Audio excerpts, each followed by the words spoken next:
in 3. And right now.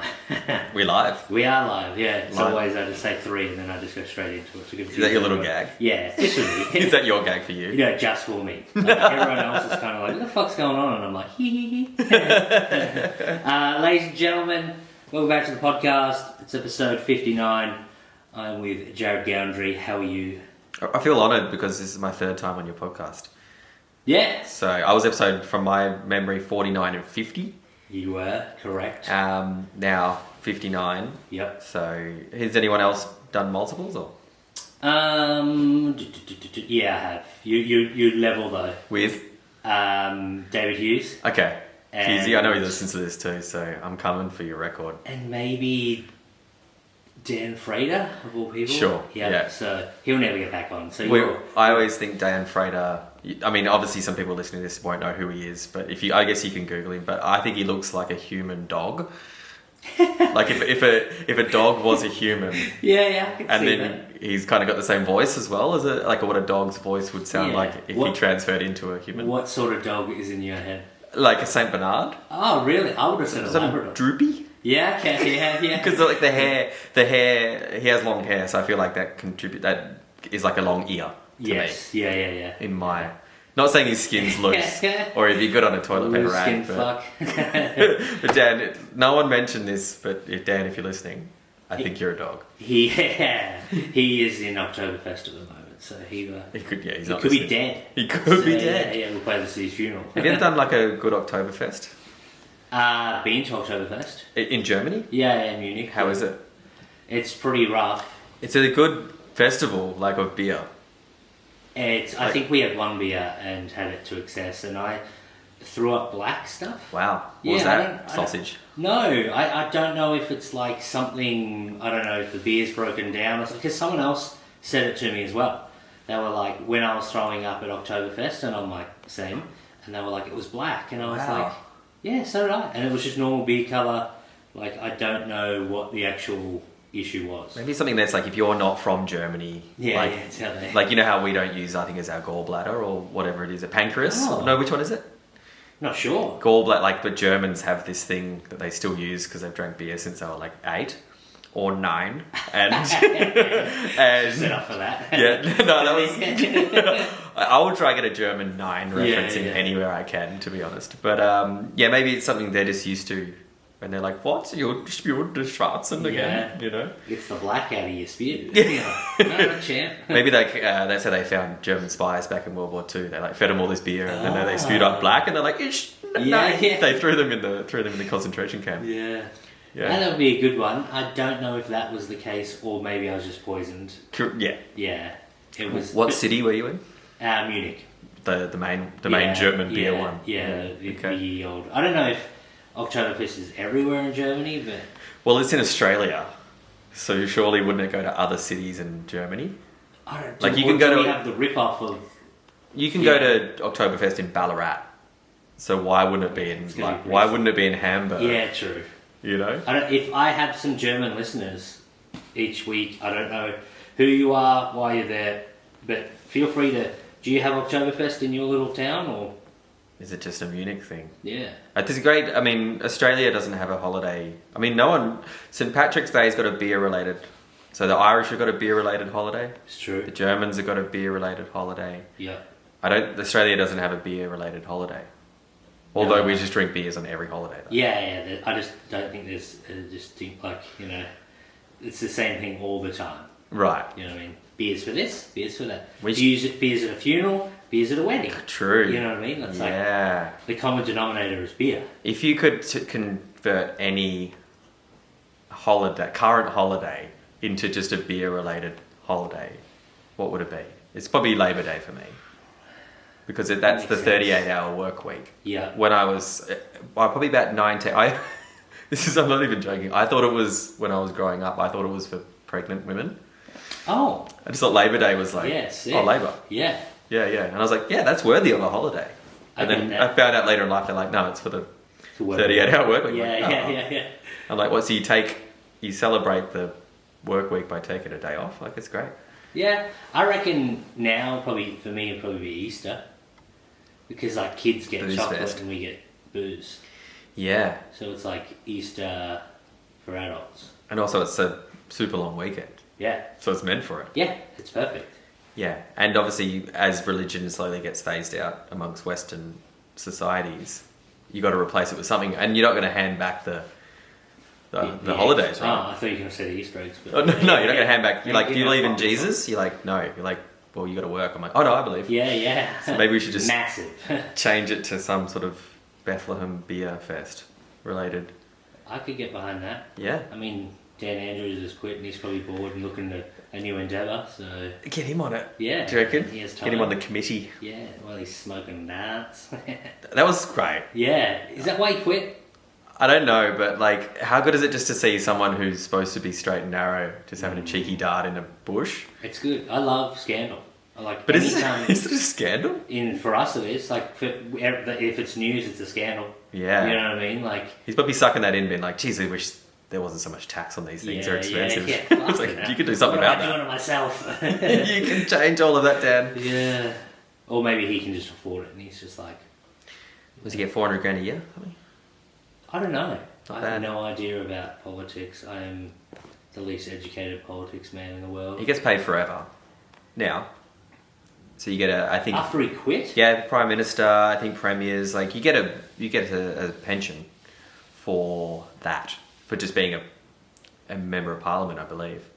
That's it. And you're gonna I think you get paid out like security as well, because some fruit nut job's gonna like try fruit nut job, inclusive, is gonna try and kill you like 15 years after the fact.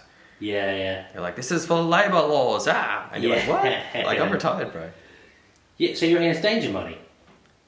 Oh, that's a good concept. Yeah. I thought that's what you meant. You know, Yeah, like, so the PM's you've been in the prior eye. That's why I always think, like, and maybe this is wrong, but when, like, let's use an AFL player, for example. Okay. Ben Cousins. Yeah, okay, let's use him. Yeah. So, actually, no, current ones, because this is my point. Lachie Neale. Just won the Brownlow. Okay, Lachie Neale. When they come out and they go, like, hey, online, people bash us, and they say this and that, blah, blah, blah, and it's like, yeah, that's why you get paid so much money. That's like, you get paid you're heaps. in the public eye. Like, Yeah. you're not a real person now. And I know you want to be, and it makes sense that, you know, you are, but realistically, when kids are looking up to you and stuff like that, and you're a role model, and it's like, well, I didn't fucking sign up to be a role model. It's like, you did. Yeah, absolutely when you signed did. the contract. At this stage of the game? Yeah. You did. It's like terms and conditions are like no disrespect to the game, fucking behaviour has to be fucking blah blah blah. It sucks being an AFL player because you want to be an AFL player when you're a kid. Mm-hmm. So then you go and do your dream. But when you're a kid, you don't know about cocaine. Yeah. And then obviously you have that once and you're like, oh, this is moreish. Yeah. And you know what would be better? Off a chick's tits. Yeah. And they're like, you can't do that because you're like, well, I can. So you have to get paid more, which is cruel because then you can afford cocaine. Yes. But you get paid more because you can't ever really do anything dumb. Yeah, and people around you have disposable income, and most likely you're hanging out with people who are in that world of sort of like socialites and this and that, and you're invited to things that you probably wouldn't get invited to. Yes. And then it's like, sniffer of cocaine, sir? And you're Sniffer. Like, Sorry, I can't have a role diet. model. Yeah. Sorry, I can't. Children look up to me. Yes. Just give me steroids. Yeah. But I don't think I'd trade my life into being AFL. Because you must be weird being like a 38-year-old retired footballer who then doesn't go on and stay in the football world. Because there's more of those than you hear about, obviously. Oh, the average, I think AFL was like 3 or 4 years. And then you've got to go and like get Start a your job. apprenticeship. Yeah. You just got to get a And regular you're just at job. trade school and everyone else is poor and like 17-year-old kids and like some random mature ages, and they're like, what were you doing? And you're just like, you know, the AFL? Yeah, I was doing that. And they're like, oh, cool. And now you're a plumber? Yeah. Yeah. I like looking at those Dreams die. old cricket stats because like cricketers had jobs until like yeah, hilariously yeah. late, until like the 80s and stuff. Yes. And they were like, I can't go on tour of India. I got to work at the tyre shop. Oh, you know? yeah, I didn't get my annual leave approved. Like I don't know, Don Bradman like had a job. I'm not quite sure about that. statistic, but I know he took some time off because like his career would have been wicked, except for World War II. Like just straight down the middle of like when he was in form too. He's like, damn Nazis. No one can get me out. It's like cause a war. Yeah. Have you heard about the Japanese? Yeah. Japanese 11 fucking went strong.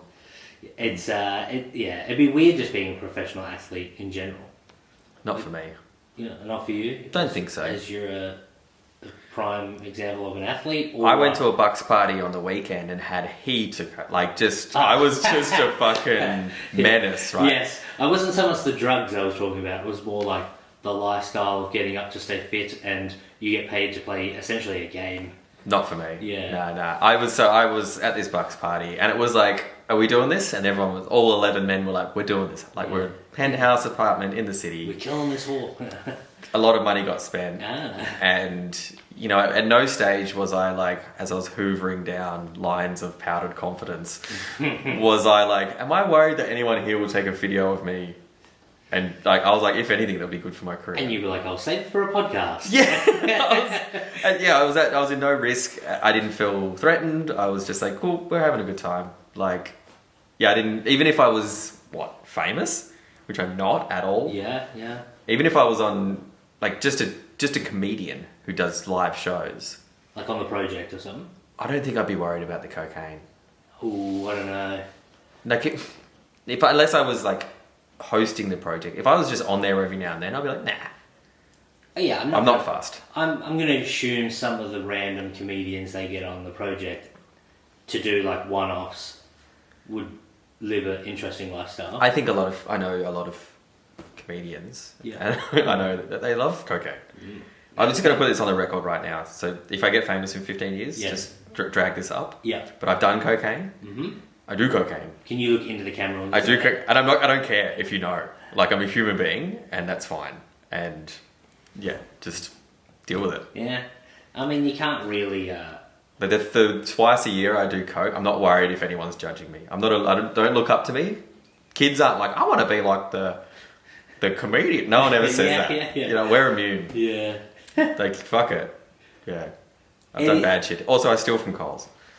Well, that's... And I've done fraud, and I lie my tax return. So... That's the one get around it. This, like, the most scared about would be the tax return. Tax? Yeah, the tax man's just like, hey, I heard you on Tait Talks, mate. And I'm like, I'll be like, prove it, cunt. Yeah. Find me... There's a transcript of the podcast of you like, I've done cocaine, I steal from Coles. Yeah. Dig this up in the past and blackmail me. Rapist. No.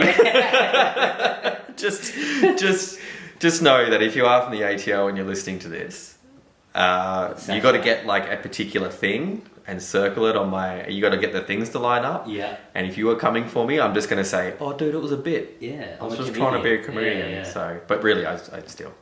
Yeah. I steal stuff. I wonder if in the past, if there's been... This is off topic.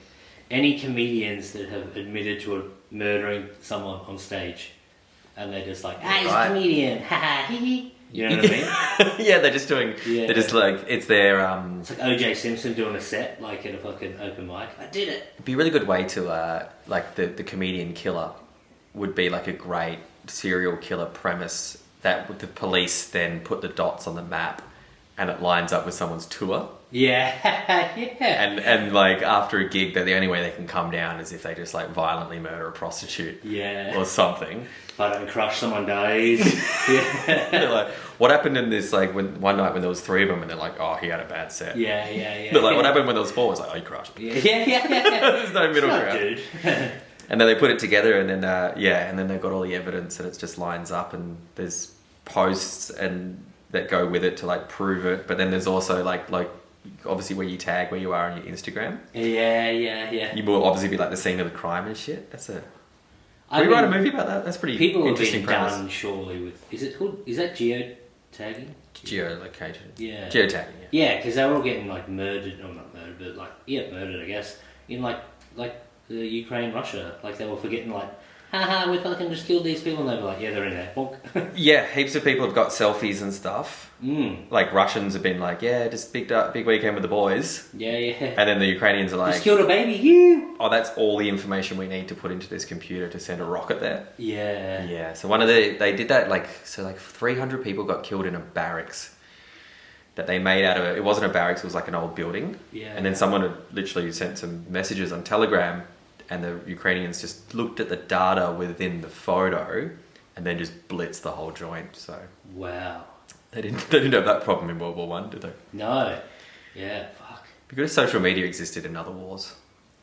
We would have had some good shots of like fucking the boys. Like, Genghis Khan's. Yeah. Fucking, I'd follow Genghis Khan's Genghis Khan Insta. would just be banging. He'd just be so good. literally just making pornos. He'd be an influencer. Yeah. Wouldn't he? With fucking beard and shit. Yeah. I'd follow Genghis Khan on Instagram. I think you'd follow most dictators, wouldn't you? Hitler wouldn't be allowed on most, but like he'd only be allowed on. Would he be allowed back on Twitter? After yeah. Elon Musk got it. He's like, I don't fucking censor anyone. Yeah, like even Adolf Hitler. Yeah. All like, right. no, he's alright. But he'd only have 300 characters, that's the main thing. I don't know if you've ever read Mein Kampf. I gave it a crack. It's... Tell you what you want about Hitler. Terrible writer. Really? Shit. Mein Kampf's a terrible book. Oh, did he actually write it? I thought it was just a... He was in prison... And he just had someone write it for him, but he was like essentially pacing around being like, write this down. And it was just like, Jews, Jews, Jews. Fucking hard work getting through Mein Kampf. Yeah, I don't... And then he got in power and he's like, you can only... It's like a bestseller, but he's like, because he was like, yeah, everyone's got to have this book. Ah, that's awesome. Maybe he just got into power. He's like, I want to sell more copies. Yeah. Got out of hand. Maybe that was his thing. And everyone's like, he said what he was going to do in Mein Kampf. I'm like, yeah, but I couldn't get through like 4 chapters. Yeah, so. yeah. If you read the book, we could have stopped it. It's like, well, maybe made it more interesting. Yeah. People would have read it. Yeah. Yes, absolute fucking dribble. Yeah, it's not my thing. Yeah. I thought it was banned. Or did they No, try you can get it. I bought it from Dimmicks. Oh. Yeah. Well. Also, that's a great... You got to be careful what you do with your face when you're buying Mein Kampf. Yeah, true. You can't be too excited. It's like when we sell balaclavas and knives at my work. My first sale, no joke, was a Bowie like Crocodile Dundee knife. Yeah. That's not a knife, this is a knife, and a balaclava. And they're like, yeah, you just got to check his ID. And I was like, yeah, right. And I looked at it and I was like... What are you looking for? He's 19. Like, he just has to be over 18. That's it. To rob. Well, yeah. To do some whatever he's up to. Yeah. And you can't be like, so, what are you doing? And they're just like, yeah, I'm going hunting. You're like, what are you hunting? They're like... Bargains. Yeah. 7-Eleven. Smile and walk off. All yeah. right. They would be happy because that's the last purchase they're going to make. Yeah, yeah. Everything after I that's call free. It universal gift card. Surely you can't rob places anymore. Like, you can't rob a bank anymore, surely? It's all scams now, isn't it? For that type of thing. True. Which I love a good scam. I love a good scam. Yeah, okay. I lived with a scam artist once. Yeah? When like ages ago when I lived in WA in like my early 20s. This guy was telling me about the scam. He was an English dude. Yeah, what was his poison? Well, they would do this thing where they would call a company. Yeah. And so this is ages ago. This is like, I was 22. So this is 11 years ago. I think this guy was doing it like maybe 5 or 6 years before that. Okay. One of his scams was he would call up a company, a little mum and pop like mechanic or something like that. Right. And they would go like, hey, this is fucking blah, blah, blah from the Yellow Pages. Yeah. Just letting you know that your monthly subscriptions come out. And what they would do before that was quite clever. They would go on Yellow Pages and make sure that they were in there. So they knew that they were using the company. Yeah. Sure. And then they would go, hey, we've just taken out your deposit of £36 for the next 6 months. We just wanted to know, we've got 5 new search words.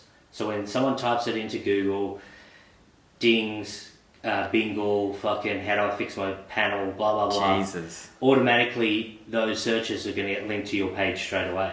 Do you want in? Yeah. No, it was just an added bonus. So they were like, oh yeah, this person clearly works for the company. But what they started the conversation with, we've already taken money out of your account. If they clued onto it straight away, it'd just hang up. right? Yeah, If yeah, they yeah. went with it, he knew he had them.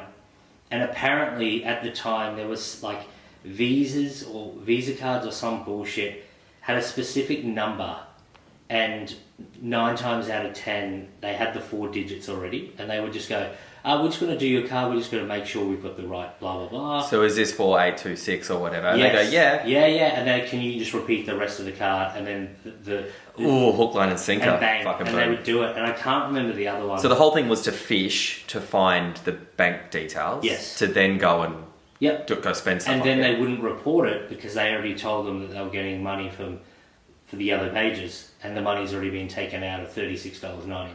So then they would go spend $36.99 and then essentially they'd it's go a big cover up for And them. rinse and repeat. The other one I just remember. Do you reckon you could do one of them an hour, or do you reckon you could do 2? Like how many? Because I guess you got to do enough to make it worth your time. So if you can get 2 per hour, then your time's worth. Well, it's pounds as well. All right. Yeah, cool. sorry, I stuffed up the second time I said it, but that's like 80 Australian dollars. Wow. And then the other one was they would. And it just completely goes under the radar. Yeah. And what I'm like, did you get much money from that? He's like, I think me and my mates got somewhere between like. We did it for a couple of years and we got around like 50 to 60 grand each. Yeah, and Jesus. the other one that they said they made more money with was they would buy iPhones, and what they would do is they'd buy from eBay that were destroyed, and then there was independent insurance companies. Yeah. Insure the phone. Yeah, Send in the one that you paid nothing for. yeah, it's broken. Then they give you a new phone. Yeah, essentially. Then you sell the phone. Yes. Wow. Yeah. Yeah, cool. I mean, that's a victimless crime. Well, he reckons he got like each time they did that back then. He's like, He's like, every time I needed some extra money and I saw an iPhone come up, he's like, I would do it, and I would do it at least once a month to twice a month, and he would get back somewhere between like 8 and 1,000 like Australian. Wow. Yeah. That's cool. I mean, I don't mind ripping off either Apple or an insurance company. Yeah. I don't like if I did that, which I haven't yet. Yeah. But you're giving me some great ideas Yeah, here. yeah. Is I wouldn't lose a fucking second of sleep. No. To like, I ripped off the company that employs slaves, and insurance, which is like hedging your bets against disaster. Like I don't care about that. Yeah. I get an interesting tidbit about insurance. Go. Tid my bit. I think this is true, and I could have made this up. I believe insurance, maybe it's a common thing, but I didn't know because I'm a moron. But I believe insurance started when ships used to go from country to country. And then instead of what would happen is obviously ships wouldn't make it sometimes. Oh, totally. When they're like, you're talking about the age of sail. Yeah. Yeah, Like it's yeah. fucked. And Like what they're they going would- to the Dutch New Indies. Yeah. And what they would do is they would just put 10% of their load on another person's boat. So they would cover all their losses if they lost the 90%. Fuck yeah. And then they would just keep swapping. Oh. So you would do like, you would have 10%, and then they would have 10%, and you might get 5%. So you wouldn't have all of your So if load the ship at goes once. down, you still get 10% of cinnamon. Yes, yeah, And you're like, yeah. fucking how good's this? Yeah, so you can just get your beaver pelts or whatever the fuck it was. And then, obviously, after 10 times, Yeah. being like, you're going to be ahead. Yeah. Sure. And then So- you do that over a decade, Yep. and then that's how like multinational corporations start. Yeah. Great. So the guy who told me about that was, he used to work for, I think it was like Lloyd's Insurance or something. And he was like, you know what one of the fucks thing was? Big ass company. They used to take us overseas. So if our Australian brands would go over to like England or something like that, another country, whatever. And he's like, they would take half of us in one plane and half on the other plane. Wow. Because Just in case it goes down. If it goes down, we don't lose all the employees. I've heard that in Congress in America, Yeah. there's like, you have to sit out. Like, so some people have to sit out Oh. sitting, because then if there's like a terrorist attack or something Yeah. happens and it takes out the government, You got there's like, Bank Reserve. yeah. So there's Super not always solid people. bench. And I think the royal families do something similar. Like they're Makes not sense. always in one place as well. So they've got a bit of cheeky insurance. So, I mean, that's only in place because of it's gone wrong. Yeah. Somewhere along the lines of Shipping's like one of the oldest, like big business too. yeah. Like, imagine like, just think about the price of cloves to go, I'm from Portugal, where do you get them from? Modern day Indonesia. How do you get there? By air. Like as in wind comes and pushes this wooden thing with a Yeah. crew of people, and we're going to take them. Like that's such big business, right? Yeah. It's been going forever. Fucking crazy. That's where the word quarantine comes from too. So I think quarantine's either Italian or Latin. Yeah. Because quarantino was what ships had to do. You come because that's how the plague, like disease, was essentially Yeah, it was spread always by a rat rats, on a right? boat, yeah. So they do go, all right, you come into port, and they're like, you just stay on ship for like 10 to 20 days, whatever it was. And that's where the word quarantine comes from, because it was a shipping term. There's a little tidbit for you. This episode's just full of tidbits and scams. This is Cocaine, I've scams. got more. What other scams have I done lately? During COVID, I did some scamming. I did some fraud. I'm listening. So I said, like, when it was all online, like, can you get some cash for having some time off? Yeah. I said I didn't have. I said I had COVID, and I didn't. Oh. And like, also when I would write that down. This episode's coming. This episode's going to be called fucking Jarryd's Undoing. Yeah, 100%. Yeah. Are you dying? Is this fucking... Also, I've got cancer and I'm going to go for it. Yeah. Also, I was doing a lot of extras work during COVID. So you could leave the house and go. You can still film things. Yeah. Which is weird because they're like, hey, the world's got to shut, but also capitalism. Yeah, we need entertainment. So they were like, before every shoot that you had to do, they were like, can you go and get that thing up your nose 3 days prior? Yeah. So, and then they send you a text message.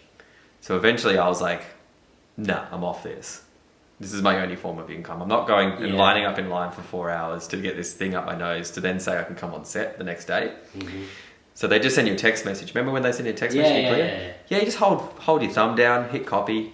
Yeah. Send it to yourself and hit paste. Change the date. And then you take a screenshot, because the people would just want a screenshot. Yeah. So then you send a screenshot of an incoming text message. Yeah. Which comes into your own number with the current date.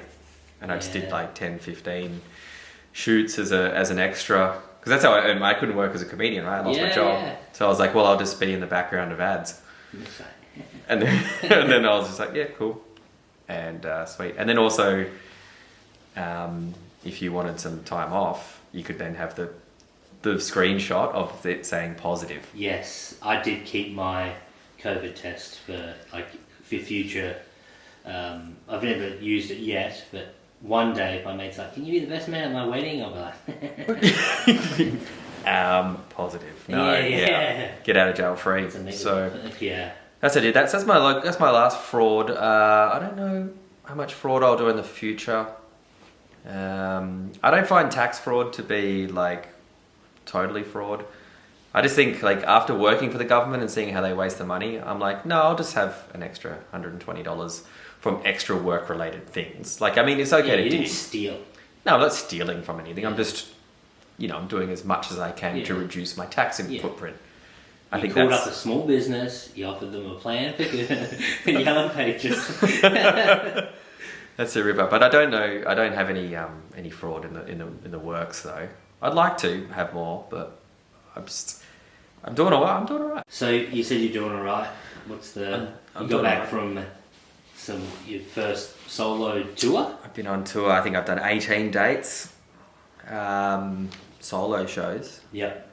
It's going all right. It's going better than I thought it would. Yeah, sweet. Because you were on probably, it'll be around about the 8 to 9 week, sorry. Like, if it was episode 50, 49, whatever. Yeah. So let's just call it 9 to 10 weeks then. So what's been going on in that? So you did a tour outside of Victoria? So I'm doing 52 dates in Australia. So I kind of got to a point in my career and I'm like, look, I've got a show. I did a comedy festival show this year. I did a comedy festival show last year. I was like, what if I combine these into all the stuff that I'm really happy with? Like I'm really proud of the 50 minutes I'm doing at the moment. There's not much silence in it. It's great. Yeah, okay, sweet. It's really tight. A lot of storytelling. The previous show I did before was about my time in the military. The show I did this one had a few more jokes in it. And I was like, let's just fucking merge them together into a really nice kind of show. Yeah. Which is what I want to plan to do in the future is do 2 years and then 2 years of show building. Yeah. And then tour the show. Yeah. 2 years of show building, then tour like the show out of the two shows. If that makes sense. So like the greatest hits. Kind of, yeah. And then maybe every 4 years try and put the best of 2 into maybe a special. Yeah, I okay. think that's might be a nice approach moving forward. But I was like, I'm going to take this thing to the people, which is fucking hard. Super daunting. I guess, I mean, I thought of this in the shower. I wasn't sure if anyone was going to come. I was like, I got to get out of here. I got to do something else to push forward, right? Yeah. Comedy is, you can sit on the rat wheel. Yeah. Or you can go for a push. Yeah. And I decided to go for a push and sort of have a look at what I've got in me. Have a look at, I mean, when people follow you as well, like you don't know where they are, who they are, where they come from, if your name means anything. I guess you don't know. Yeah. So I'm doing a big sort of like reconnaissance sort of tour. Sorry. Booked 52 places around Australia, and then just went out and doing it. It's going to take you 6 to 8 months to do those 52 dates. Yep. So you're what, like 2 months in, 3 months in? Yeah, it's about that. I've got a bit of downtime at the moment, so these next 3 weeks are the quietest. I'm probably in the middle of 3 weeks of the quietest of the tour. I mean, I did six locations a few weeks back in 1 week. Yeah. So there's high tempo right now. The sports finals are on for most codes.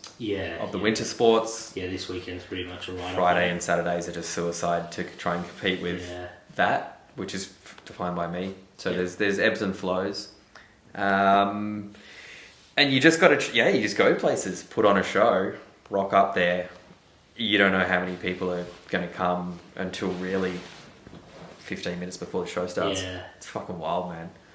And cool. It's cool though. Yeah, and so what are the challenges been? Like, what's something that popped up that you're obviously like, financial. Yeah, okay. So I funded this tour. Yeah. That's the main thing. I mean, I guess if you're a comedian, you're listening to this, or you're not a comedian and you're listening to this going, what does that even mean? It's a business venture. Yeah. So I spent 20 grand. Okay. To get this tour up and running. Where does that money go? How does that even work? Most of the times, like, I'm hiring venues. Yeah, okay.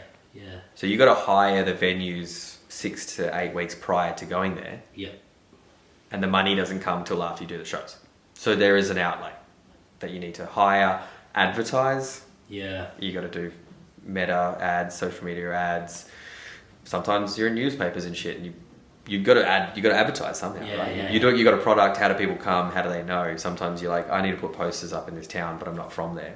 How do I do that? Yeah. Well, there's businesses that do that. Yeah. Okay. And you say, here's my poster. How much does it cost to put it in windows? And they're like, it's $80. And you go, cool, I'll spend that money. I think it's worth it, right? Yeah. But that all comes out prior. Yeah. So the initial outlay until is huge. So I spent 20 grand on that. Yes. Beforehand. Also involved in that was getting equipment. Yeah. So I'm doing a lot of comedy clubs. They have their own stuff, but then sometimes I'm in like a function area of a bar. Yes. Holds 60 people. They're like, you can have the room. This is how much it costs. And I'm like, cool. I'm going to put the show in there. Yeah. So I bought $7,500 worth of equipment to go on tour for this thing. Yeah. Fuel. So you drove. I'm driving. Sometimes I fly as well. So, like, I was in Canberra recently. Flew in and out of there. I was in Canberra for 18 hours. Good. Flew in that afternoon. Mate, that's all I needed. It was -5 in the morning. I'm like, fuck you, Canberra. So that's a big, daunting experience when... And look, that 20 grand probably represented all the money I had, to be honest. So it was financially it was an actual, like, it's either this works or I'm fucked. Oh, dude, if it didn't work, I was going to be a bit fucked, to be honest. Or if it just worked enough to pay for the fuel to the next place. Like, that was probably the most scariest part, is to do that. I mean, it's an all-in experience. Yeah. Which is cool in its own. I mean, it's cooler, it sounds cooler than it is. When you go, I'm going all in, it sounds like heroic and hell yeah, and like, good on you, like, he's going all in. But when it's you, you're like, oh, I don't know if I can, in 6 weeks time, I'm going to be like poor or bankrupt, to be honest. And then you're selling a product, and the product's just you, which is, you have to sell every part of it. Oh, and that comes with so much like self-confidence and lack of, like, it's got its ebbs and flows. Sometimes I'm just like, holy shit, especially in the first 3 weeks, like, I reckon the 2 days before I left on my first date, I had this mini, like, what am I doing? This is dumb, bro. Like, you think you're the guy that can do this? It was really, really fucking hard on my self-esteem. And when you are not famous, and people aren't buying tickets 3 months in advance, dude, they just buy them on the day. Yeah, the walk-in stuff. Oh, and I guess you get through like 3-4 weeks of that, and just kind of get some data and be like, hey, we're doing all right here. Like, people are coming, which is, I can't tell you how grateful I am. And it's awesome. For them, for the people that go, on Friday night, I'm going to spend $30 ahead and bring 2 friends who don't know this person or never heard of him, and put their faith in their night with you. Yeah. It's really cool, man, when it all works. How did you, like, are you having a support act or anything, or are you just going up? Yeah, a lot of people from the local area. So, for example, I just did Albury recently. Same thing, dude. I sold 18 tickets 2 days prior. And, for example, 18 tickets probably was like a break even. Yeah. When it comes to like fuel and all of the overheads. And then, there's a certain amount of money I'm going to make off each show to like be profitable across. There's still that $7,000 of equipment that I need to pay off. And if you lose 5 tickets here, you got to make 5 on the next show. Exactly. So I'm like, oh shit, we're gonna have a quiet night. There end up being 70 people at the show, which ends up being ultra profitable. Yeah. That's like, for example, that show makes about, $1,800 for the night, which is amazing. And for the tax man, it makes 2. And so then I've got this thing that I'm really trying to do of late, which is like, if I'm going to Albury, I had 3 opening acts, all doing 7 minutes before me. They're all Albury comedians. Yeah. Even like, they might have done 4 gigs, but like, if you're from Albury, like, they're the people that should be opening the show. Yeah. Like, it's not really, I think, in an ethos wise, it's not really fair to then load up a great comedian from Melbourne, come on this drive with me and open this show, and then have some Albury comedians that don't get a gig every now and then. Yeah. I mean, that's had mixed results. And sometimes, they're not that great. Yeah, I assume that might have been the case. But you know what? That doesn't matter to me. Because if you're confident in your material that you're going to get it back on... Well, I had to adapt my show. So essentially I did that the first couple of weeks, and I was just going, off you go, you guys open the show. Yeah. And that went really mixed. Yeah, okay. And then I was like, oh, hang on. Because in my mind, I was like, if I can't open a show after 2 people being not that great, then I'm not worth my time. Like, I should be able to, I don't need someone amazing to get the energy up. Yeah. Like, I want to be good. Yeah. But then these guys were walking into a real shitstorm because they're like, not really a comedy crowd. They're not in a comedy club most of the time. And they're here to see me. Yeah. And they're not me. And they're like, who the fuck's that? And they're not great. Yeah. Or sometimes they are good, or they're mixed. Yeah. So I reworked my show, and let's say I was doing 50 minutes. The last couple of weeks, I would go out and do 7 to 10 up front. Oh, I'm with you. I thought you were like, you guys got this. No. So I go out first and do 7 to 10, including a whole bunch of crowd work. Yes, yeah. So you're essentially emceeing your own solo show. Yeah. And then I would tell the audience, hey, I brought these 3 people, they're locals. Like, Daddy needs a break. I was like, when I first started, no one let me open a show. I've got these bunch of people. It's your job to get around them. Yeah. Can you do that for me? And they're like, hey. I said, no, come on. They're at the back there. They can hear you. Yeah. Get the fuck around them. And they're like, hey. And then send them out. Yeah. And I found that transition to be like, the guys come out, because most of the time this is the first time the audience has seen me and they might follow me. Especially a lot of these people coming from like the video content I make off TikTok. Yeah. So they're like, I just want to see the dude. Yeah. Because quickly on that, because you've got how many followers? It's just ticked over about 40,000. But you got some of your videos have a few millions. Yeah. Yeah. So It's crazy to think that like it works, man. Small countries have seen you. You know what I mean? Like in the massive numbers. Yeah, and a lot of the time it's like they might follow you, but then they see the poster and they go, "Oh, it's that guy." Yeah. So they're like, "We'll take a gamble on this." Yeah. So they're not even really fans yet. Yeah. They're just like saw a couple of clips, and then the good thing about it though is like you didn't get like you've done the hard yards in the background of comedy. And then went into TikTok? I was very thankful that I did comedy for 5 years before, and I'd done a show, like a festival show. You see it a lot. People get famous from the TikTok side and then branch out, and you're like... Look, that's a great problem to have. Being like, I've got this audience and I'm not ready for it. Wow. But, like, for me personally, being a little bit older and not young, and I guess with a bit more life maturity to go, I think I'm ready to do this tour. Like if I was 18 and I'd just done TikTok and I didn't have the stage chops, I'd probably go, let's go on tour. Fuck it. And shit in the bed. Yeah, for sure. But I guess like I had enough thinking in the shower, because I probably thought about this tour for like 3 months before I said, no, let's do it. Yeah.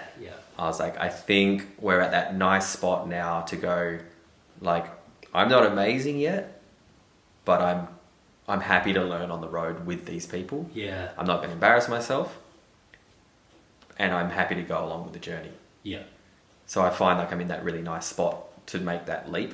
And it is a leap, as I said, financially. And if you don't do it right, they ain't coming back ever again. Yeah. And it was really nice that I did a show in Wagga Wagga recently, and that sold really, really well. And there was a group of young people there. And then the following week, I did the Wagga Comedy Club.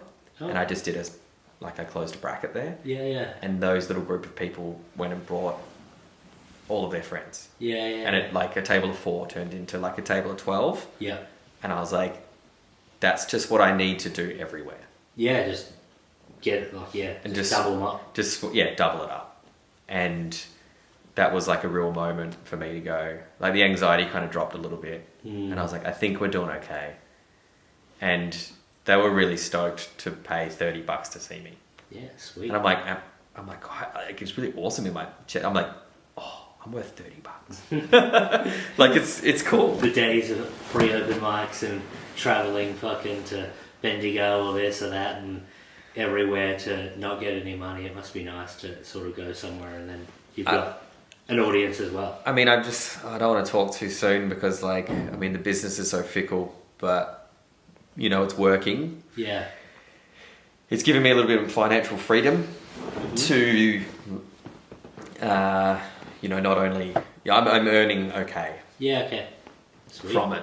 And, the excitement's there to go, if I can double these numbers and turn those 50s, 60s into hundreds, the overheads don't change then.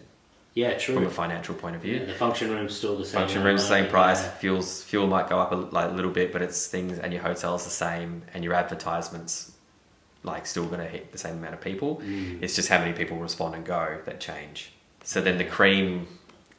Like the writing's on the wall, hopefully if I just go okay, that maybe I can, in a few years' time, life could be really exciting and really fun and maybe even turn those function rooms into, what's going on? Is there a small theatre in town? Yeah. And you also too, you might not have to steal from Coles. I think I still will for the fun. Okay, yeah. For the joy. Yeah. And also too, if the ATO gets you, you're always going to have a decent crowd in prison. Yeah, I've got the chops to perform in prison. So that's really fun, and there's been, some gigs have surprised me, and lots of people have turned out, and others. I mean, I've made so many mistakes as well, which is great. Something that nearly fucked me was when I was planning the tour months down the line, I didn't realise women's soccer was going to be a thing. Oh yeah. I did a gig the night the Matildas were doing their, you thought they were going to win, the bandwagon was on. Yes. And I was like... England? Was that it? France? We played the French? No. See, are we really supporters? No, we played England. Yeah. So I had a gig that night. Yeah. At the time the game was on. Yeah. I saw that and you delayed it by a little bit, didn't you? So I'm thinking on my feet, being well, how do we get the best result here? Yeah. Literally had my ticket links. I had the emails of everyone who came. Who bought tickets. So that was 3 hours of work one day. Yeah. I sent them all an email. Personally. Yeah. And said, hey, I'm thinking about moving the show time. Yeah. I've talked to the venue. they're going to be having the game, so we could then do the show, and then we could all watch the game together. And like that was my day's work. Yeah. That was a big admin day for me to emotionally, like physically. It's hard to work on a computer for 3-4 hours straight. Yeah. And then obviously they all reply. Yeah. So like that was sometimes that was my day's work. Yeah. Just going like that. Newcastle, same thing. Like, hot tip: if you're ever booking a comedy tour, have a look what's happening that day. Because I did a place called Kerrang in regional Victoria, and that was probably the shittest result I had. Mm-hmm. Like I think 18 people came, and it was a bit of a flop. Yeah. And the town over, as in the one that's 25 minutes away, had their races. Oh. The whatever cup. Yeah, it would be something the big whole for town them. just picked up and fucked off. And they're like, this is the one, we go to this town and get hammered this night. That's like the biggest event of the year. Yeah. We're not going to see this dude I've never heard of. So but in a small town like that, they probably would have, because they're like, nothing comes here. Yeah. You had the monopoly if you went Right. the week before or after. You Just simple stuff like Google, like what's on, what's happening around the area. Like there's a lot of like little mistakes like that are really good learning things to make. So the 18 people were just all the nerds that don't have any friends. Yeah. And they were quite honestly like a dog shit crowd, and not enough of them in the space that I had. Fucking nerds. So I had to push through for that 50 minutes, and like they enjoyed it, but they didn't get around it. Yeah, okay. Yeah, you need sort of probably the people who are going to the races have that mentality of like, yeah, we're fucking rapping about. The people that didn't go to the races were all like, in a comedy crowd of 100, they're all the ones that don't want to be talked to. Yeah. Like statistically, they're all the quiet introverts who they're like, we'll go out tonight because this is the one night of the year that no one is going to fucking ask me how I am. And then you got to do a comedy show being like, so how long have you guys been together? So that's a sweet learning curve. What else? Just trusting yourself has been really difficult. Yeah. It's been an emotional roller coaster.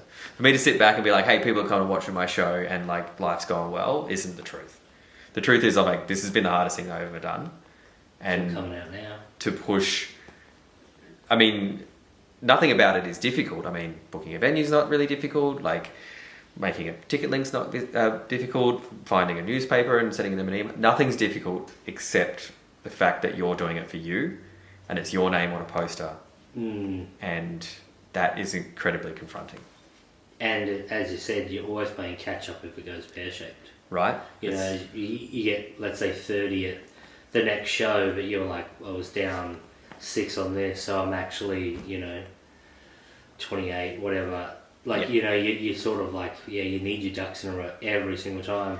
That's it. And I got to plan for a rainy day. Like if I get 6 gigs in a row that don't go my way. Yeah. However well are my tours going could be derailed to the other way, or back to zero, back to neutral, right? Which is, so you need to be in front early. Yeah.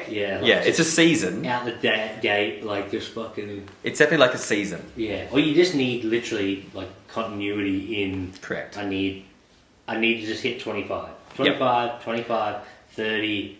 Back to 23, 25, 25, 25. But there's a couple of tricks that I found, like if you want to like get into the industry of it. It's like some places are like, you can just have the space and it doesn't cost you anything.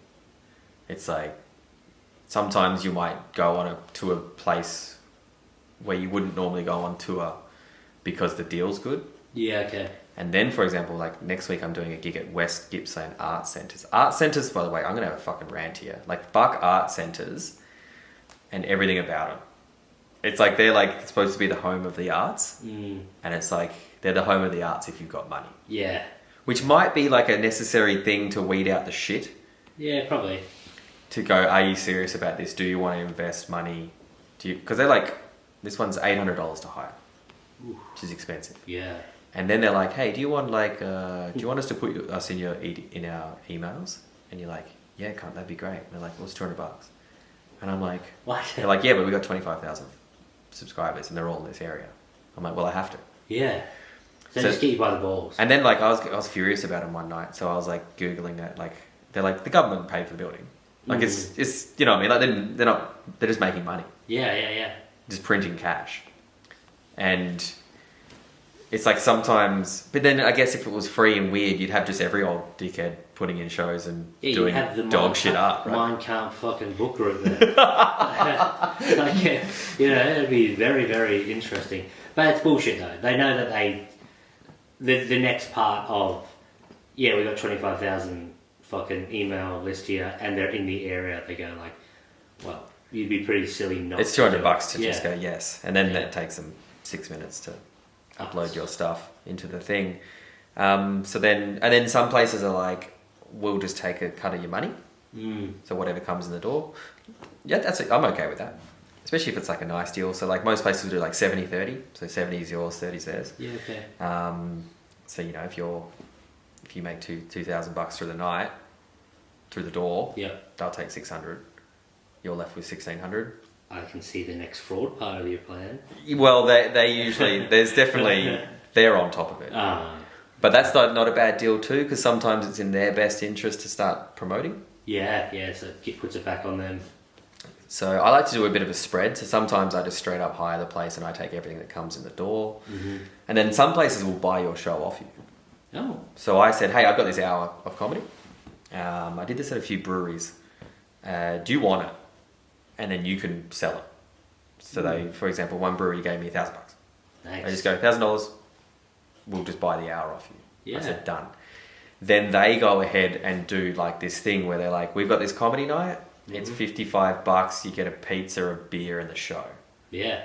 They had 50 people there. Yeah. So they made, through the door came $2.5 grand, whatever. Yeah, and that's beer doesn't cost them anything. But yeah, really. And that's not including those guys getting a second beer.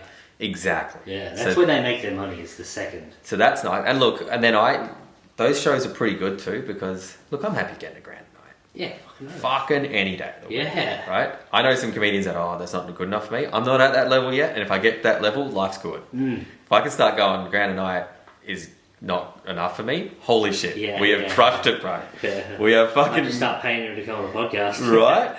So then... but then the main thing is that particular gig, they're selling it. Yeah. Because they're trying to get the $55 by however many, right? If they get 20 in, like they've made their money off 55 to 1,000, right? Yeah. But if they get 80 in, then they're crushing it, right? So then that's just one gig in the roster that I don't have to stress about. It might be like less than I could make if I went into every fucking radio station and like really pushed it myself. But over like 52 gigs, I know 10 of them I need to like offshoot to someone. Yeah. I might make less. I might make more. Who knows? I might have not made $1,000 if I'd done the work, right? Yeah. So you can just offer that out to some people as well. There's a few gigs on there that I'm doing in those art centres because I'm like, I'd like to have some data on this. Yeah. Like if I spend the $800 plus the $200, right? So that's $1,000. Yeah. Plus I got to get there. There's accommodation for the night and fuel, so let's call that $1,300. Yeah. If I spend $1,300, will I make $3,000? I don't know yet. Yeah. But I'm willing to. I guess there's probably a few of those on my tour that I'm willing to have a look at the figures after the fact and be like, oh, hang on, this was actually a good investment. Yeah. Or if it ends up being neutral, then be like, well, the next tour we'll just fuck those off out of the equation. Like, so there's a kind of bit of reconnaissance that I'm doing as well. Yeah. Some places, because I don't know where those 40,000 followers come from, I don't have that data. Yeah, the data doesn't exist. So I'm kind of like having a jab out. So maybe like Wagga Wagga and Albury were really good for me. So maybe next time I won't go to 2 other places around there and I'll just double down on those gigs and try and get a 100-seater. Yeah. And put twice as much of my effort into it. Yep. And then try and make... So this is where I'm all kind of... As myself as a small business, this is where I'm trying to find the next growth stage. But it's coming through... I mean, I'm testing the product, essentially. Yeah. So if I wasn't a comedian, I was just a straight up product in a small business. I'm doing it whilst also doing it. Yeah. You're on the tools while doing your apprenticeship. Right? And it's just you. And yeah. I mean, also it was... fully qualified as well, and an apprentice. Like, you're everything. Yeah, you're everything. You've just got to get everything done. And it takes hours. I'm also driving there too. Yeah, true. So sometimes I fucked up a little bit. The best thing you can do is drive 3 hours to the first gig, 45 to the next, an hour to the next. Yeah, okay. But that's not... I mean, when it was all on a map and a calendar, everything's a lot smaller. Yeah. Like, I stuffed up. I don't know how, but I just... One place was like, I looked at it and I was like, oh shit, I didn't realise it was 6.5 hours away. Which is like 2 tanks of fuel too. Yeah, okay. And fuel is expensive these days. Yeah. That's like, I mean, a tank of fuel is $100. So yeah, that takes 3.5 tickets per tank of fuel. If you look at it in the metric of which you make your ticket living. sales, everything is just... Everything is how bums many on tickets? seats. You're at McDonald's, like, that's fucking half a ticket sale. So sometimes I look at the gig and I go, this gig is like a 22 seat break even. Yeah. Or like some are real good, like this is just 12 tickets to break even. And then like the art centre, for example, is like, that's like a 40 ticket break even. So I might only get 42 tickets to that gig in the little tiny art centre room, you know? But it also might go to 80. Yeah. What's the capacity? That one's 80. Yeah, okay. And I pumped up. Another thing that I learned is like, don't ticket price. Dude, charge what you're worth. Like, I think a lot of comedians go like, oh, like it's $18 a ticket or whatever. Mm. And I changed my ticket pricing like midway through my tour. Yeah. I was like doing $22 and then I went to 30. And I was like, do you know what? If somebody wants to come watch me and the difference between them coming and not coming is $8, I probably don't want them to be there. Yeah, true. You know, I started looking at like the menu of where I was and looking at the cheapest main. Oh, that's smart. And you're looking at $28 a Parmigiana, right? And you're worth more than a Parmesan. Well, if they're going to come out and have dinner and a beer, yeah.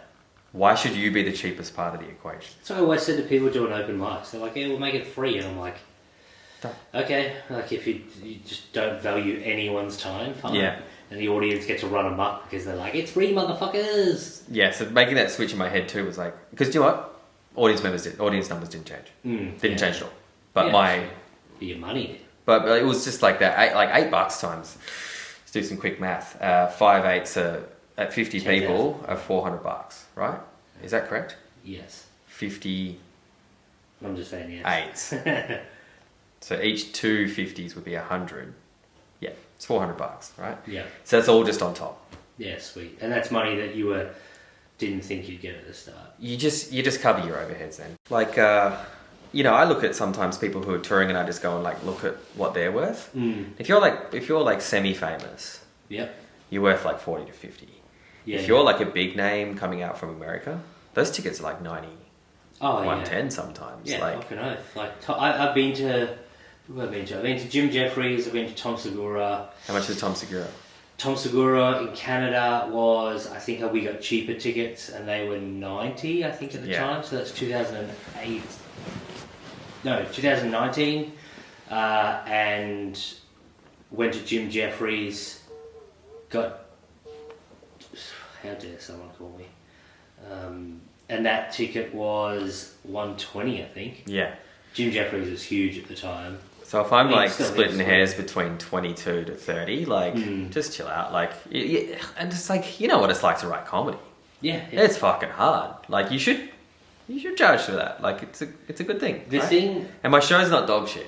Yeah. Well, like everyone's having a really good time. And that's the thing. You are doing your best, and it is like one of my mates. I can't remember the term he used, but it's like uncapped earnings of when you were doing open mics. You're sitting at home writing. Correct. You're in the shower. It's not just magically you got up there.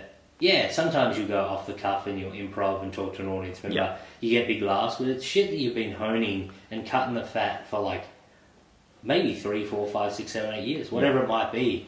They talk about this in painting too. So like you buy a painting and it's like $2-3 grand. And you're like, why is it so expensive? And it's like, the paints didn't cost that much and the canvas didn't cost that much. It's like, yeah, but you paid for the artist's apprenticeship. Yes. To a point where when they weren't getting paid for a long time and they spent a lot of time doing it and it should be profitable, which then makes the following tours, it makes it exciting. Like if you can go from a 50-seater to 100, but then go from 30 to $40, like you can then start going, cool, this is like probably an actual sustainable lifestyle. Yeah.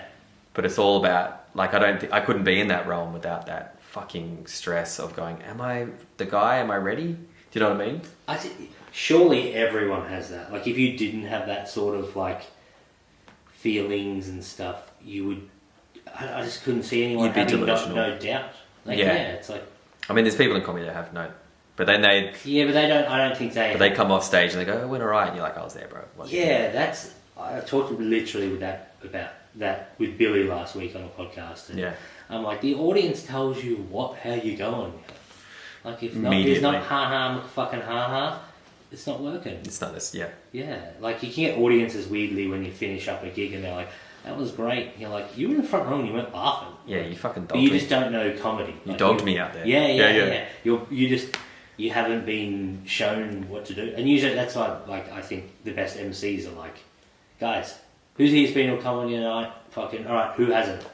If you haven't been, fucking laugh. That's what really helped my show going out first. Yeah. Is I didn't need to put that expectation, that MC skill onto someone who didn't have it. Yeah. Because I was like, oh, it's not opening the way I want it to. And I was like, well, do it yourself, man.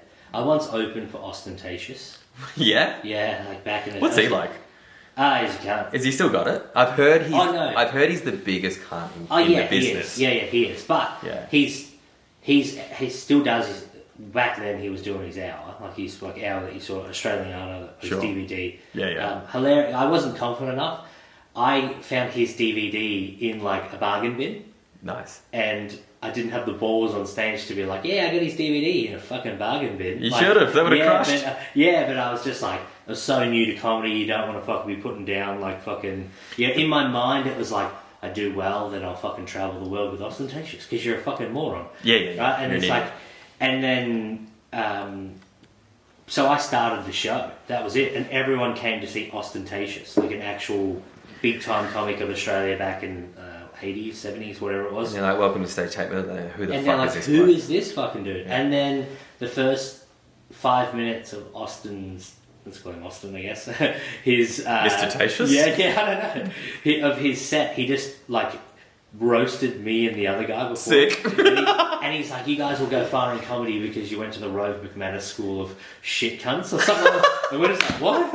And he's like, and he called me, he's like... What a fucking burn. Yeah, and he's like, you... Look at this fucking guy opening my show, you fat Jack Black looking motherfucker. Like, I was like...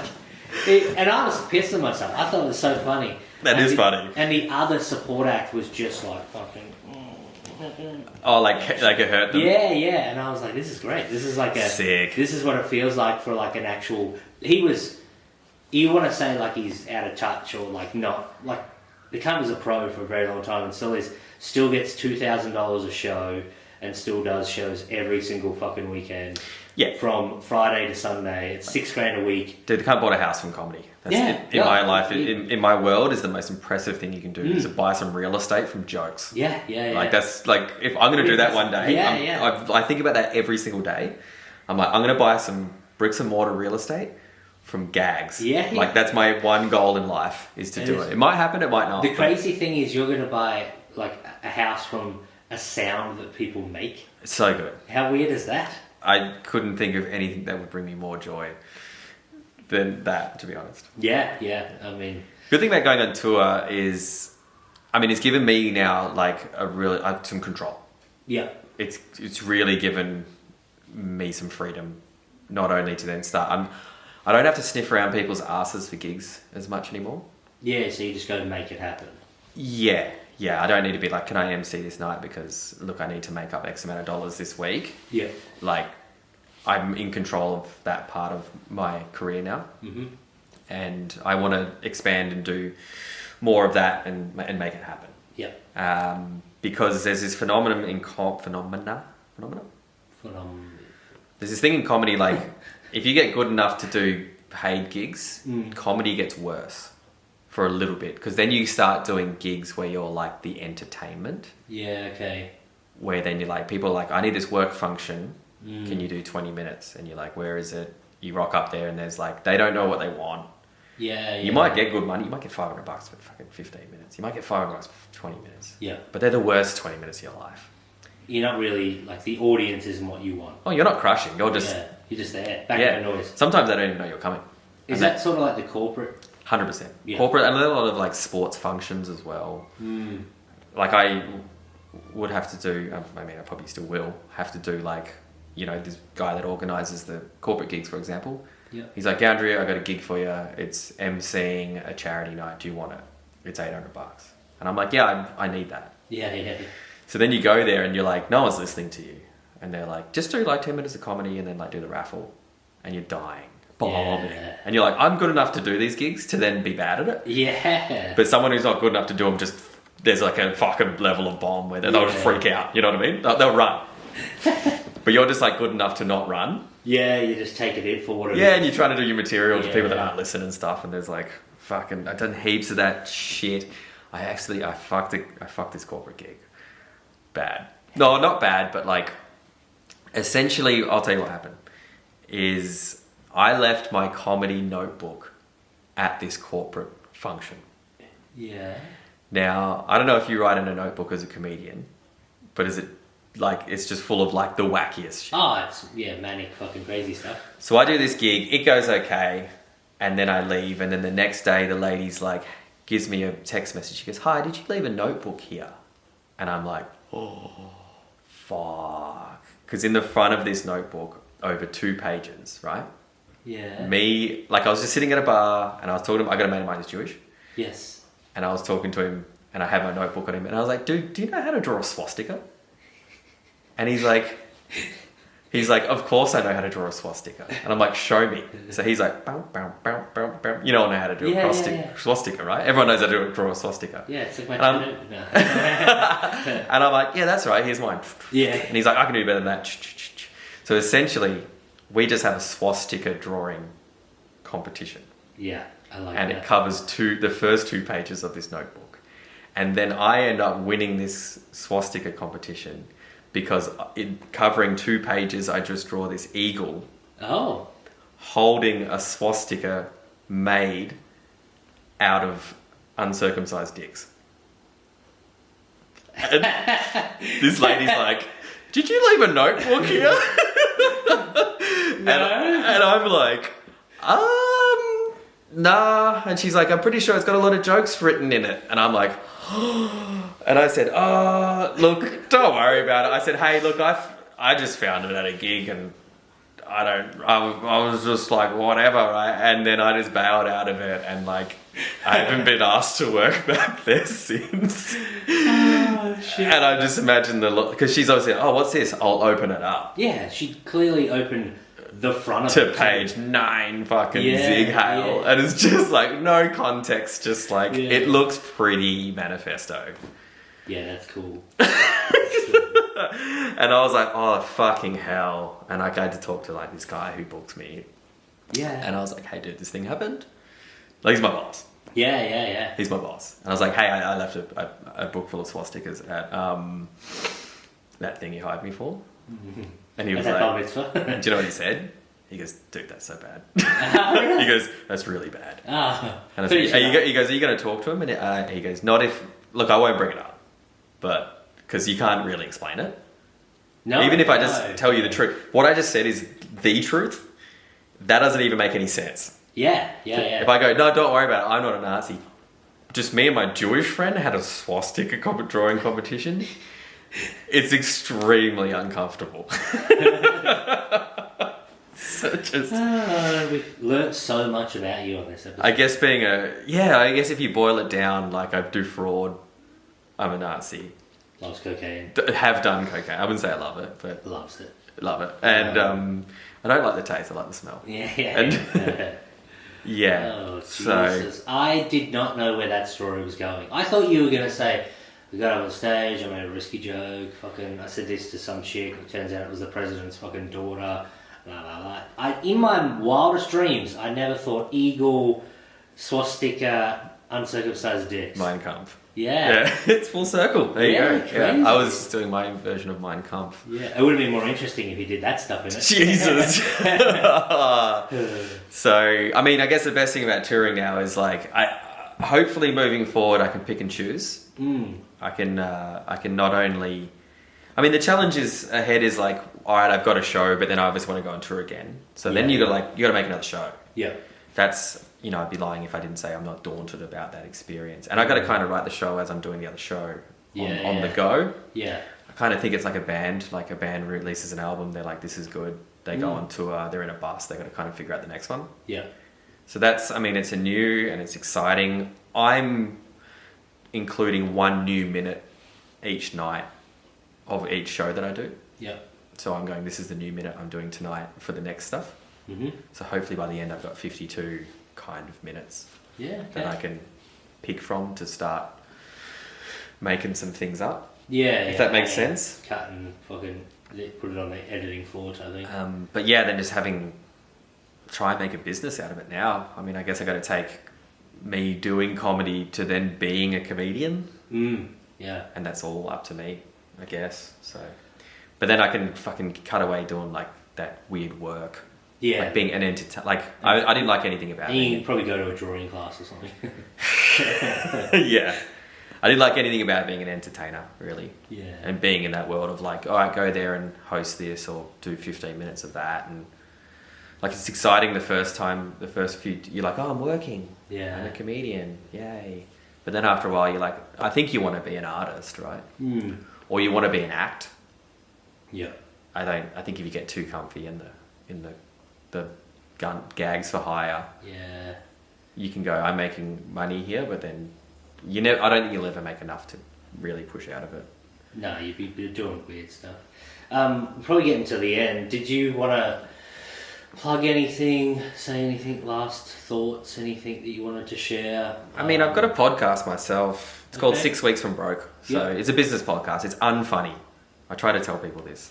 So a lot of people listen to it, and I don't know why. So it kind of floats around the sort of top 100 sort of like comedy business or comedy interview podcast charts, and I'm kind of over it, but people like it. It just goes for 20 minutes usually a week, and I just talk about trying to be an artist and trying to make money. Because essentially the premise is I'm doing my career and it's going well. But I'm a small business, and if anything happens, like I break my leg, I lose my voice, I get sick, there's another lockdown. I'm 6 weeks away at all times from being broke. And I mean, if you like that kind of thing, don't tune in if you're looking for a laugh. It's real dry. But heaps of people listen to it and they message me and they go, oh, thanks for this. And I'm like, all right. But give it a like, give it a follow. I'm on the Instagram. I'm on the TikTok. Really, and I'm not a Nazi. I feel like I need to say it. My hashtags are going to be Zig. What's the handles online? It's just at Jarryd Goundrey and everything. So I How do you spell Goundrey? Jarryd. But if you're listening to this, look at how you spell my name in the description of the podcast. Smart. See that? See that? Yeah. And now I'm just going to spell it right. And just put it into Google. It'll come up. I mean, Google everything. So yeah, that's a bit about me. Perfect. And if you are like listening to this and not a comedian, like go and watch some comedy. Yeah. Like it's so good live, and even if you're at a festival or something, go watch. Yeah, go see someone you want to see, but then go take that punt on something, because like the amount of people that have come to watch me, and then they come back the following year, they were just like taking a punt, and they come back the following year, like that's really rewarding, and that's kind of cool, and it's difficult at this level, right? For sure. So we need you, and if you are a comedian and you're like, oh, I think I want to go on tour, like you can do it. I mean, in America you have the road, so you can travel the road. In Australia we don't really have that. No, population density, as we always talk. I had to make a road. So essentially that's what I'm doing. I'm making my road that I can then go on in the future as well. So all it takes is like a calendar and like rolling up your sleeves and hating yourself and like getting to that point where you're like, I can't do this, but then you can, and then it's okay, right? Yeah. You don't have to do that by yourself. Get 3 friends together and you go, together we've got an hour. Yeah. And just make some business. Like, I think the performer producer, Yep. which is what I am. Mm-hmm. So I produce my own performance. Yep. Is really, with the internet and the decentralization of like the gatekeepers and the establishments in this country and globally of entertainment, you're going to have to be that. So just, I mean, feel free to just go out and learn on the job and make mistakes and learn from them. You can do it. That's good. Yeah, you just got to fucking do it. Yeah. And also David Hughes, sorry. I'm coming for you. I'm going to be number 4th on here. He would just call up for a Zoom or something. Fuck him. Yeah, he would too. Out of spite too. Yeah. All right. Thanks for having me, man. Yeah, no, thank you so much for coming on. Much appreciated. Ladies and gentlemen, that's been episode 59. We'll see you in the near future. Thank you. Goodbye. That's it. We did it.